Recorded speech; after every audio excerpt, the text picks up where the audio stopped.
Yes, so how are you all? Welcome to the class.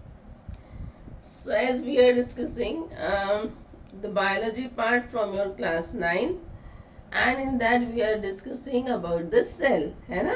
पिछली class में हमने पढ़ा था कि सेल की डिस्कवरी कैसे हुई, क्या सेल किसको बोलते हैं, what is the cell, then how the cell was discovered, yeah, how there was invention of microscope. All these things we have discussed in our previous class. So today we will discuss little bit more. We will know little bit more about the cell. Okay.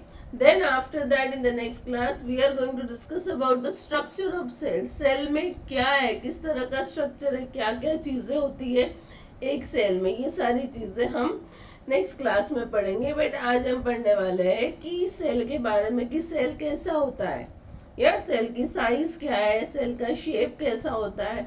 So the different things about a particular cell we are going to discuss in today's class. So come on, let's start with the class. We already know, students, that the cell is nothing but we can say that it is a fundamental, structural and functional unit of life. बोलते हैं ना उसको that it is a fundamental, structural and functional unit of life. Why we say that? ये भी हमने पढ़ा था कि हम क्यों बोलते हैं, क्योंकि एक्चुअली सेल खुद से अपना अकेला एक सेल भी it is capable of independent existence. वो खुद अकेला रह सकता है और खुद ही अकेला सारी एक्टिविटीज अपने आप अपने अंदर कर सकता है, सो that it can survive. Yeah, so we can say that it is fundamental, structural and functional unit of life. And one more important thing, that the life, we can say that it starts with a cell. है ना. Life कैसे शुरू होती है, वो एक cell से शुरू होती है. So similarly if I talk about this cell, हमको पता है लाइफ सेल से शुरू होती है, लेकिन अब ये एक सेल जो है which is a very minute, yes it is very tiny, we can not see with the naked eyes, यदि if I say like that. सो ये सेल क्या होता है, सेल की लाइफ कैसी होती है, yeah so we can say that the every cell has its own life.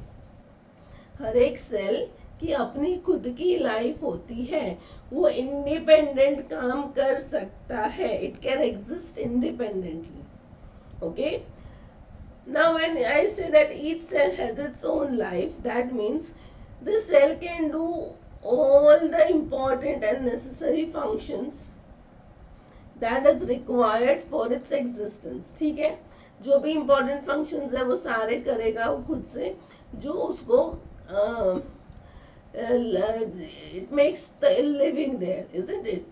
But yes, when the cell is performing its function, तो ये भी होता है ना कि फंक्शन परफॉर्म तो कर रहा है, लेकिन आफ्टर सम टाइम जब वो सेल ओल्ड हो जाएगा, isn't it? या फिर सपोज कुछ डैमेज हो गया, वो सेल में कुछ इंजरी हो गई, तो सेल जितने अच्छे से पहले परफॉर्म कर रहा था वो नहीं करेगा.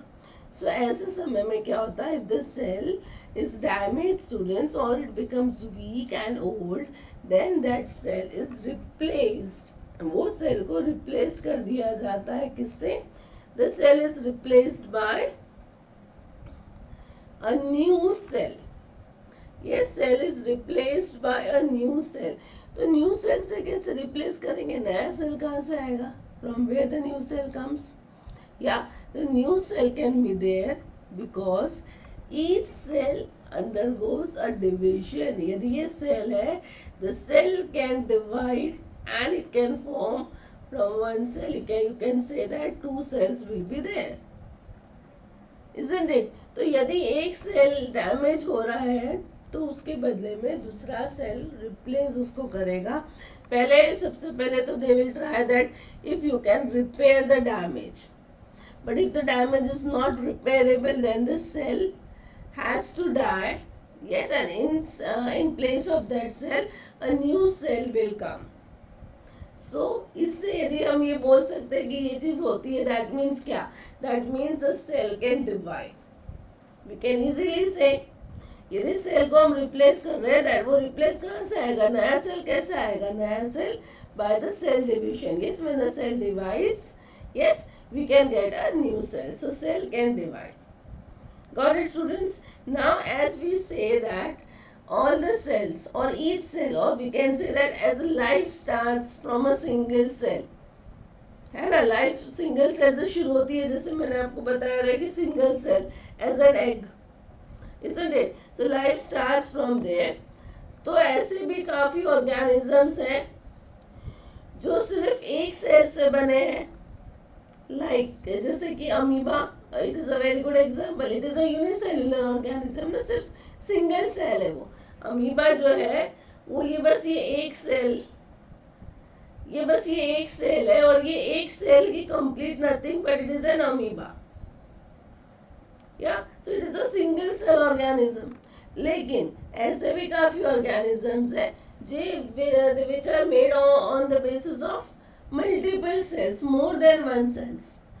These organisms can be a few hundred cells, organisms with thousands of cells or millions of cells. Yeah, so on this basis students, ये basis पे ही, that is the number of cell, कितने number से बना है वो organism, कितने number of cell से बना है, we can differentiate the organism as a unicellular organism and multicellular organism. Amoeba को हम बोलेंगे यूनिसेल्युलर. यस, इंस्टेड ऑफ यदि हम ह्यूमन की बात करें, ह्यूमन बीइंग्स जो है दे आर मल्टीसेल्युलर, क्योंकि we are made up of thousands, millions of cells, I can say, isn't it? So the unicellular or multicellular organism कैसे divide करेंगे? On the basis of number of cells. Clear? Now if a single cell is there, this single cell divides to produce cell of its own kind. जैसे ये एक cell है, यदि ये divide हो रहा है और ये जो दो नए सेल बन रहे हैं, this will be same as this parent cell. Yes, these are the two new cells, या फिर हम इसको बोलते हैं डॉटर सेल्स, और ये हो गया आपका पेरेंट सेल्स. तो ये सेल इसी के तरह रहेंगे. Got it? So when the single cell divides, and then it will produce the cells which are of its own kind. या इसी तरह से मल्टीसेल्युलर ऑर्गेनिजम्स बनते हैं. So we can say that this multicellular organisms comes from a unicellular organism. Yeah, not organism we can say, but yeah, I can say that the multicellular organisms comes from a single cell. Unicellular organism नहीं बोल सकते, but yeah, I will say that it comes from a single cell, because when there is a single cell एक से दो बनेगा, दो से चार बनेंगे, चार से कितने बनेंगे? Yes, 16, isn't it? 16 से 32. In that way they will divide and they will form multiple or the multicellular organisms. Okay, so you can write, यदि आपको लिखना है आप लिख सकते हो unicellular, that means organism which is having a single cell. Multicellular organism which is having more than one cells, या फिर large number of cells. Yeah, but if it is a unicellular organism, so all the activities are performed by the single cell only. Amoeba example बहुत अच्छे से हमको याद रहता है, हमको पता है अमीबा में यही सेल, इसके जो pseudopodia है, they are acting as a feet, they help for the movement. The same pseudopodia are also helping in ingestion of the food, है ना, phagocytosis जिसको बोलते हैं हम लोग. तो in the unicellular organism I can say the single cell only perform all the activities. यही सारी activities perform करेगा. Digestion, excretion, respiration, everything is performed by the single cell. But in multicellular organisms ऐसा नहीं है कि यदि 100 cell का organism है तो सारे 100 सेल सभी काम करेंगे, नहीं. उनको ना स्पेशलाइज कर दिया जाता है कि 10 सेल रेस्पिरेशन का काम करेंगे, 10 सेल मूवमेंट का काम करेंगे, 10 सेल डाइजेशन का काम करेंगे. So in multicellular organisms what is there students? The cells are specialised. You can note this things. Yes, आप लिख सकते हो इसको. Here the cells are specialised to perform different activities. Okay, इसी को हम बोलते हैं डिवीजन ऑफ लेबर। क्या बोलते हैं इसको? डिवीजन ऑफ लेबर, यानी काम को बांट लिया जाता है मल्टी सेल्यूलर ऑर्गेनिज्म में, ठीक है। लेकिन यूनिसेल्यूलर में क्योंकि वो एक ही सेल है तो उसी को सारा काम करना पड़ेगा। Got it? Now unicellular organisms life span is short, इसकी लाइफ स्पैन शॉर्ट रहेगी क्योंकि वो एक ही सेल है, उसी को सारा काम करना है, या तो वो जल्दी, it would be too quick, it will become old or it become weak because it is performing all the activities. So lifespan of unicellular organism is short, whereas the multicellular organisms lifespan is long. या as a example मैंने आपको पहले ही बोल दिया, unicellular आप amoeba लिख सकते हो, fungi, am I right? Sorry, not fungi. Fungi will be in the multicellular. You can make it as some bacteria.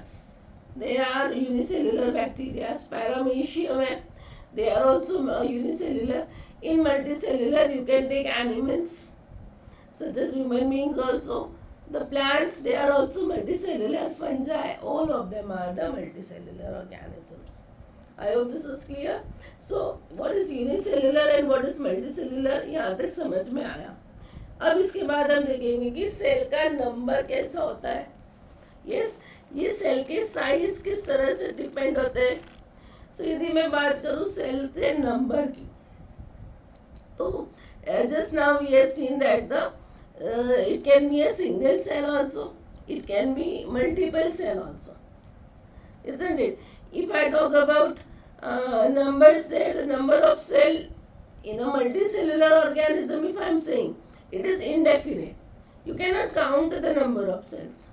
हम काउंट करके नहीं बोल सकते कि ह्यूमन बीइंग में इतने नंबर सेल्स रहेंगे, it is indefinite. Okay, unicellular में we know that it is a single cell. Got it? Like as I told amoeba, it is a single cell. Then Spirogyra, Volvox, इन सबको यदि आप देखोगे तो they will have some hundreds of cells will be there. Plants and animals, if I talk about them, they are multicellular, isn't it? Human beings यदि मैं बात करूँ, human beings और बड़े बड़े trees जो रहेंगे, plants रहेंगे, जैसे मैंगो ट्री बोल दिया तो वो मल्टी सेल्युलर हो गए। स्मॉल प्लांट्स और some small animals, they can have, we can say that they have hundreds of cells. तो इस तरह से सेल का नंबर डिपेंड करता है। यहाँ पर आपको याद रखना है, larger an organism more are the number of cell in its body. यदि आप एक माउस को और एक एलिफेंट को कंपेयर करोगे, the size of an elephant is definitely big. So the number of cells will be also more as compared to a rat or a mouse. Yeah? So number of cells depends upon the size of an organism. यहाँ तक समझ में आया? हमेशा याद रखोगे जितना बड़ा ऑर्गेनिज्म उतने सेल्स के नंबर भी ज्यादा होंगे। तभी तो ऑर्गेनिज्म बन रहा है। कैसे? How the organism is forming? It is forming by the sales only, isn't it? Yeah. Now the next is the cell size. What will be the size of the cell? क्या सारे sales की size fixed है या फिर क्या होती है? सबसे पहली बात, जो सेल की साइज रहती है स्टूडेंट्स, वो डिपेंड करती है वो सेल कौन सा फंक्शन कहाँ कर रहा है। Is it a specific function? What the specific function it is performing? On that basis, the cell will have its size. Got it? Generally, the cells are very small in size. इतने छोटे होते हैं कि we cannot see them with the naked eyes. हमको microscope use करके देखना पड़ता है. And that's why we have seen when the discovery of microscope was done. After that only, the discovery of cell was also possible. Microscope invent हुए थे, उसी के बाद पता चला था कि सेल जैसी कोई चीज होती है, isn't it? So cells are very small in size generally, not all, क्योंकि if I'm talking egg cell, egg we can see, है ना, कुछ birds के egg वगैरह हम देख सकते हैं। So but mostly they are not seen by our naked eyes.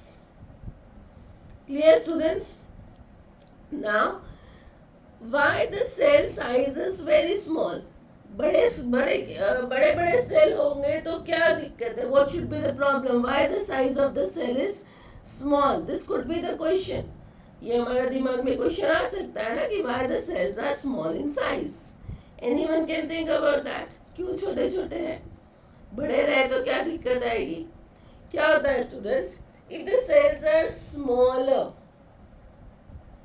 या तो छोटा सेल है तो उसका surface area to volume ratio भी क्या हो जाएगा? वो हो जाएगा ज्यादा, या ठीक है, वो एक चीज हो जाएगी। और दूसरी चीज हो जाएगी, यदि वो छोटा सेल है और ये सारे छोटे छोटे सेल है तो वो बाजू बाजू में है, एम आई राइट? सो एक सेल से दूसरे सेल को यदि कम्युनिकेट करना है तो डिस्टेंस नहीं रहेगा। Yes, they are close again definitely, and because they are small they can communicate very easily as well as rapidly. Got it?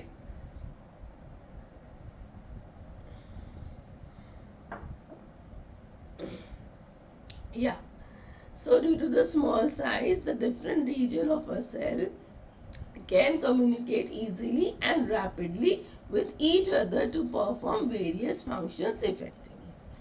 और एक रीजन हम ले सकते हैं, that as I told you, as the cell size is smaller it will have a greater surface area to volume ratio. Surface area to volume ratio ज़्यादा होने से क्या होगा? It helps in a greater diffusion of the substances.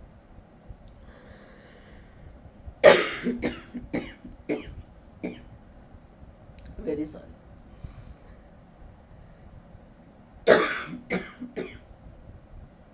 As suppose this is a cell, students.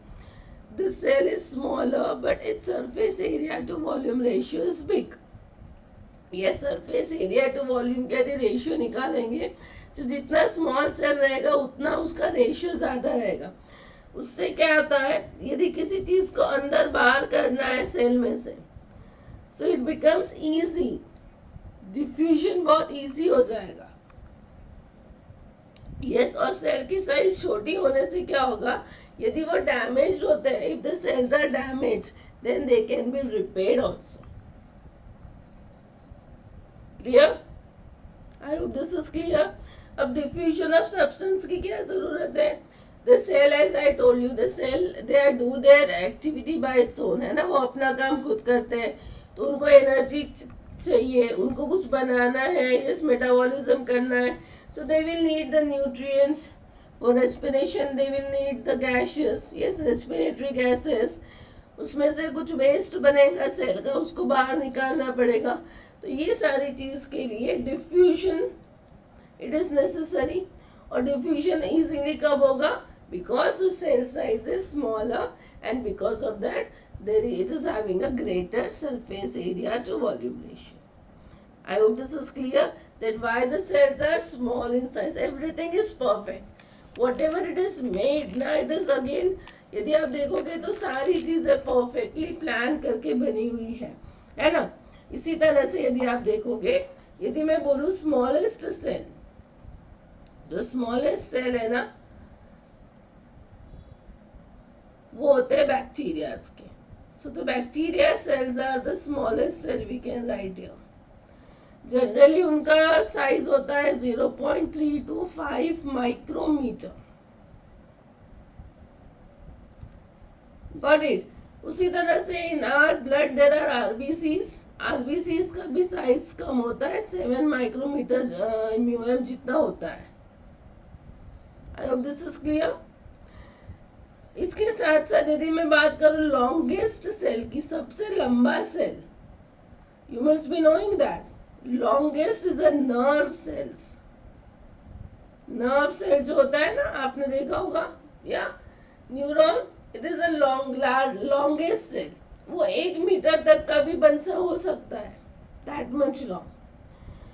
Then largest cell, now there is a difference, isn't it? largest and the longest. largest cell यदि आप बोलोगे तो birds के जो cell रहते हैं ना वो बड़े होते हैं। That's why I told you तो कि बर्ड्स के सेल हम देख सकते हैं, है ना, like you can say ostrich bird का एग जो है, ये ऑस्ट्रिच का egg, it is a larger single cell students. So in that way there can be the different sizes of the cells can be there. या वो अपना अपना काम, ये longest क्यों है nerve cells, क्योंकि nerve cell को क्या करना पड़ता है, they have to carry the messages. Am I right?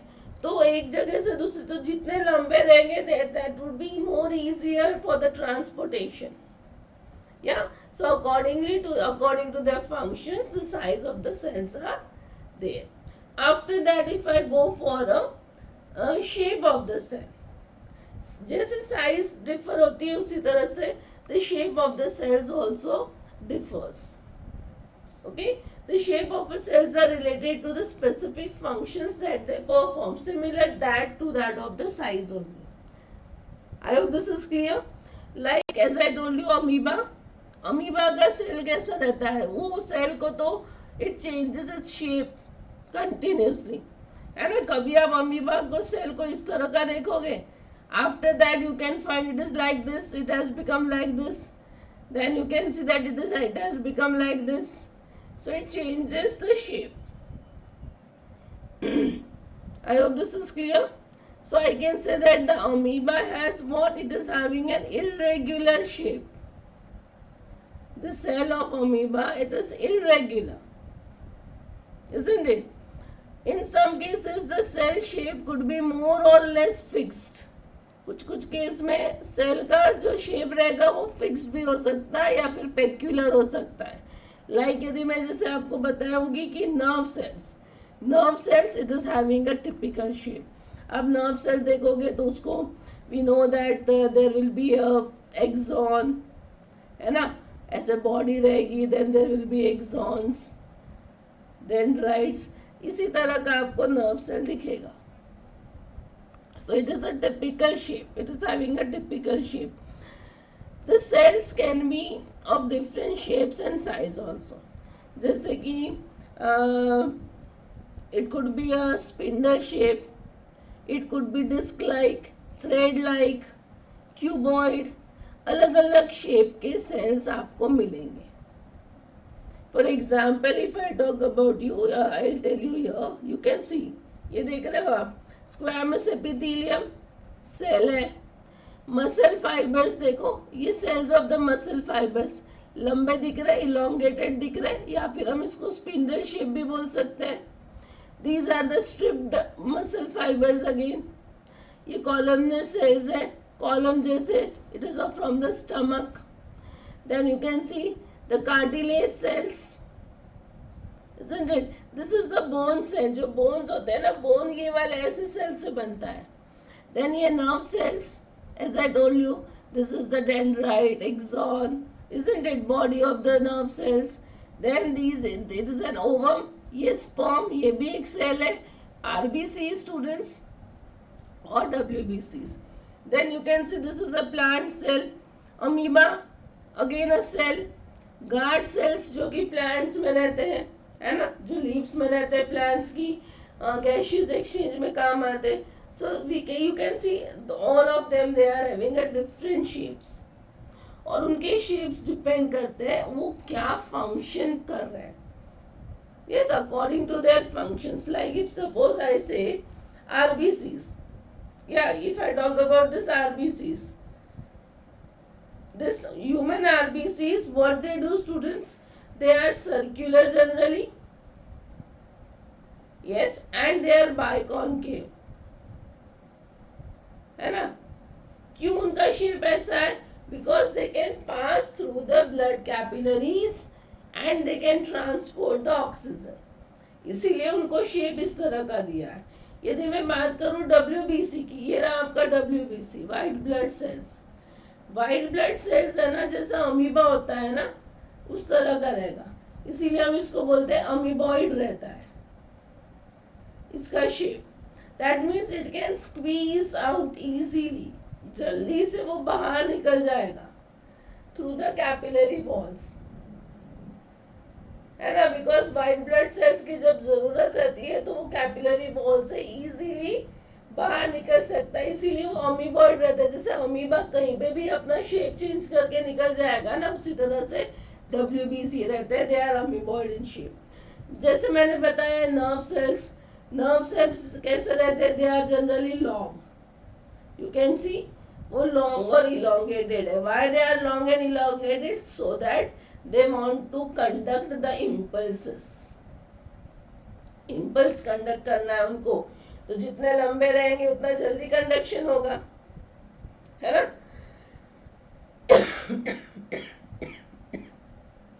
Muscle cells, they are also having different shapes, like you can see ये भी मसल सेल है, ये भी मसल है, सभी में आप देख रहे हो कैसे है, they are long. Yes, so the muscle cells are long, लेकिन उसके साथ साथ वो कैसे रहते हैं, they are contractile also.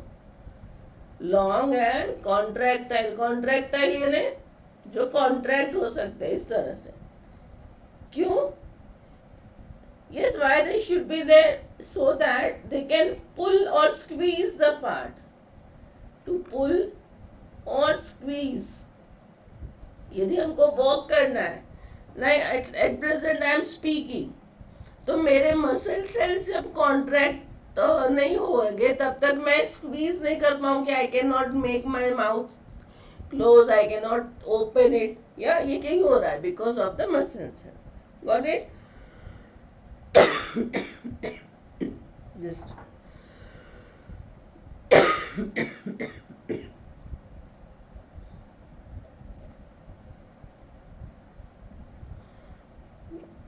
so we can say that the cells are of different shapes and it depends upon the what functions they are performing. If I talk about the stomata या फिर ये जो guard cells है, guard cells का काम क्या होता है? स्टोमेटा पोर को ओपन क्लोज करने में मदद करता है, तो वो बीन शेप का है ना, so that it can open, it can close, it can open, it can close, so it is of bean shape. Clear? So these are the different shapes of the cell that can be there. यहाँ तक समझ में आया? इसके बाद में हम बात करेंगे the last part, that is the division of labour. जैसे कि मैंने बताया कि हर एक सेल को अपना अपना काम दिया जाता है if it is in a multi cellular organism. यदि वो यूनिसेल्यूलर है तो वो एक ही सेल को सारा काम करना है, लेकिन हाँ if it is a multi cellular then it will do the different functions. किस तरह? जैसे यदि मैं अपनी बात करूं, if we talk about the human body, we know that the different parts of a human body they are performing different functions, है ना। हाथ अलग काम करता है, पैर का फंक्शन कुछ और है, मुंह का फंक्शन कुछ और है, आंखों का फंक्शन कुछ और है, स्टमक का फंक्शन कुछ और है, किडनी का फंक्शन कुछ और है। Can I say like that? Isn't it? So the different parts of the human body perform different functions. So इसी को बोलते हैं डिवीजन ऑफ लेबर। यदि हमारा मुंह, आंख, कान, नाक, हाथ, पैर सभी एक ही काम करते या फिर सभी चीजें सब काम करती, तो it was not possible. We have divided, isn't it? So similarly, this division of labor is also seen within a single cell. इसके कारण क्या होता है? सिंगल सेल में भी डिवीजन ऑफ लेबर होने से क्या होगा? Due to this, each living cell can perform certain basic functions. Yes, that are the characteristics of the living form. ठीक है, जैसे मैं यदि आप बात करूं कि जो मसल सेल्स है, the muscle cells they will always do the contraction, isn't it? If I am talking about the heart cells क्या कर रहा है? Heart cells they will be always be there for the circulation, they will help for the circulation there of the blood, isn't it? Stomach के जो cells रहेंगे they will try to help in the digestion. So to perform a special function, each cell have got the specific component. Yes, अभी ये cell अपना काम कैसे करेगा? क्योंकि हर एक सेल में कुछ स्पेसिफिक कंपोनेंट होते हैं जिसको हम बोलते हैं cell organelles. You must have heard about the cell organelles. Yes, like mitochondria, endoplasmic reticulum, isn't it? Golgi apparatus. So all these are called as cell organelles. ये जो organelles है ये specific functions करती है हर एक cell में, so that the cell can work properly. I hope this is clear. Each organelle, students, हर एक organelle perform what? They perform different functions in a cell.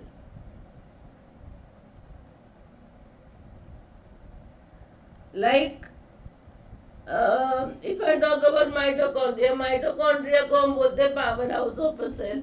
वो क्या करता है? वो एनर्जी प्रोड्यूस करता है सेल के लिए, है ना. राइबोसोम की यदि बात करें तो वो प्रोटीन्स बनाने में हेल्प करेगा, है ना. गोल्गी की बात करें तो वो ट्रांसपोर्टेशन के लिए, पैकेजिंग के लिए वैसे हेल्प करेगा. तो हर एक ऑर्गेनेलीज का डिफरेंट फंक्शन होता है हर एक सेल में. वैक्यूल्स जो है, वैक्यूल्स यदि प्लांट सेल की बात करें तो बहुत बार वेस्ट मटेरियल को क्लियर करने में भी काम करता है, स्टोरेज के लिए भी काम करता है. या सो यदि प्रोटीन बनाना है तो भी एक सेल है, जैसे मैंने बताया ribosomes, which will be there in the endoplasmic reticulum again. So each organelles are there which are performing different function in a cell. Yes, लेकिन these organelles all are having a different functions, but each cell will have all these organelles. सभी cell में mitochondria रहेंगे, सभी cell में Golgi रहेगा, सभी cell में endoplasmic reticulum रहेगा. So all the cells are found to have same organelles, no matter what their function is or what organisms they are found in. ठीक है. मसल सेल्स यदि है, आरबीसीज यदि है, फैट सेल्स यदि है, नर्व सेल्स यदि है, all the cells, their functions are different, but all of them have the same organelles, because that organelles are making the cell to work. फिर cell अपना काम करेगा, लेकिन सेल को काम करवा कौन रहा है?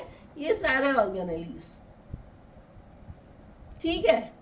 So we can say that, और कोई भी ऑर्गेनिज्म रहा, सभी में इसी प्रकार के और यही ऑर्गेनेलीज रहेंगे. They will be same. So organelles together constitute the basic unit called the cell. ठीक है. तो सेल जो है वो कैसे बन रहा है? हम बोल सकते हैं कि ये ऑर्गेनेलीज से ही सेल बन रहा है. I hope this is clear.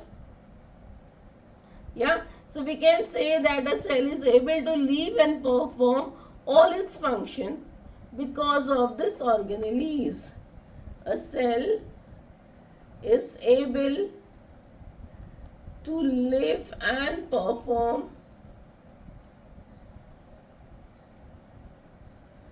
because of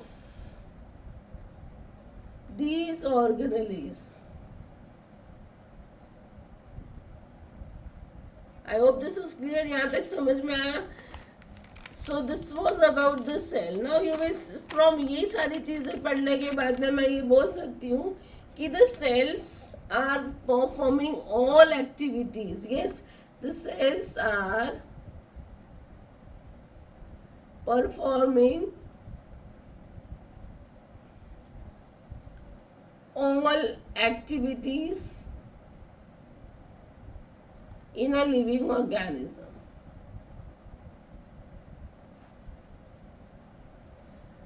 जैसे कि एक ऑर्गेनिज्म ग्रो हो रहा है. Yes, organism is walking. Yes, it can stand, it can sleep, it can talk. All these things, yes, are performed by the cells of that organisms. You will say how? For example, if I take a movement, students, movement, कोई भी movement करनी है यदि body को, तो क्या होता है? बॉडी मूव कैसे करेगी? It will move due to the contractivity of the cells. Isn't it? Walk करना है, रन करना है, क्लाइंब करना है. If in our body if the blood is flowing, isn't it? When food enters inside from our mouth, it passes through the alimentary canal and all. So the movement of the food, these all results due to the movement of muscle cells.